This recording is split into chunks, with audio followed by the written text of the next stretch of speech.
Okay, 1803, Supreme Court case, Marbury v. Madison. In 1800, the outgoing President John Adams, in an effort to curb the tide of the Jeffersonian Republicans coming into office, he's a Federalist, John Adams is a Federalist, he's been lost to the Jeffersonian Republicans, they're coming into office. In an attempt to stem that tide, he attempts to pack the Supreme Court with additional Federalist judges. One of the new judges that he appoints is Marbury, last name Marbury. He tries to deliver the commission, the pay to Marbury. New President Jefferson refuses to do so, and Marbury sues Madison for his commission. The former Secretary of State, Madison, for his commission. Okay. Anyways, that's the point is that we have, and then this Supreme Court case, Marbury v. Madison in 1803, comes of that.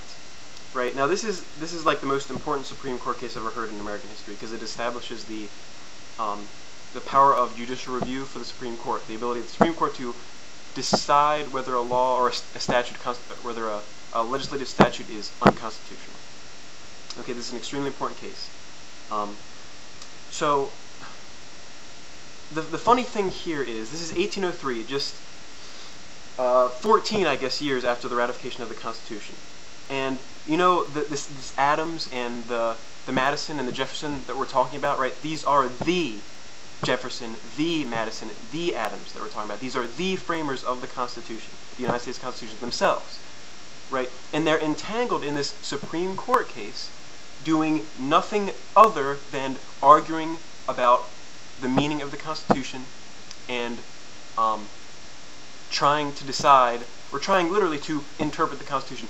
Only 4 years after the framers themselves framed and wrote the Constitution of the United States, they themselves are arguing about its meaning in this case. What about some other cases? This is on one of the books that I got that I used in my constitutional law classes at my university. Let's see some other ones here. Okay, McCulloch v. Maryland.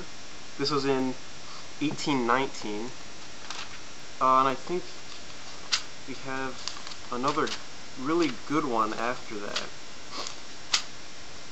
Yeah, Gibbons v. Ogden in 1824. These two cases are dealing with like legislative powers of the Congress. But still, I mean, if you look at these dates, 1819, 1824, right?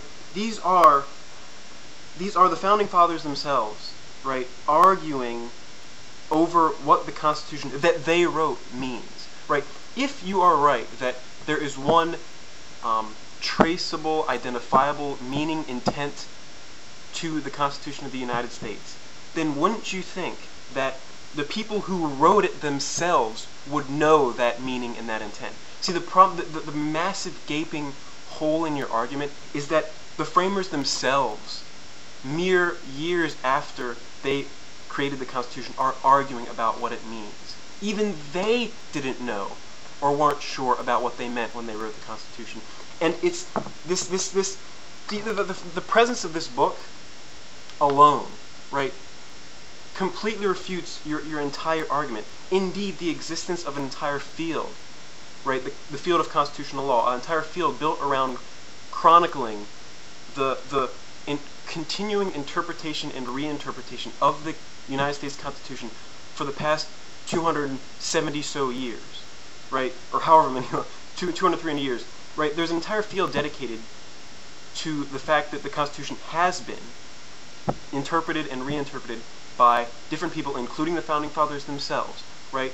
So, I mean, this idea that you can literally interpret the Constitution, honestly, in my opinion, honestly, died out with like President Taft, right? I mean, there are a few strict constructionists, you know, influential strict constructionists still left. You know, I guess Ron Paul. I mean, you get some Rehnquist was one of them. Some of the Supreme Court justices on the bench now identify as strict constructionists, although if you look at their record, they're kind of anything but. But the point is that the strict constructionist argument and the intent of the framers' argument is just so old and outdated, and it's contrary to the actions and the cases that have happened in the past between the founding fathers themselves.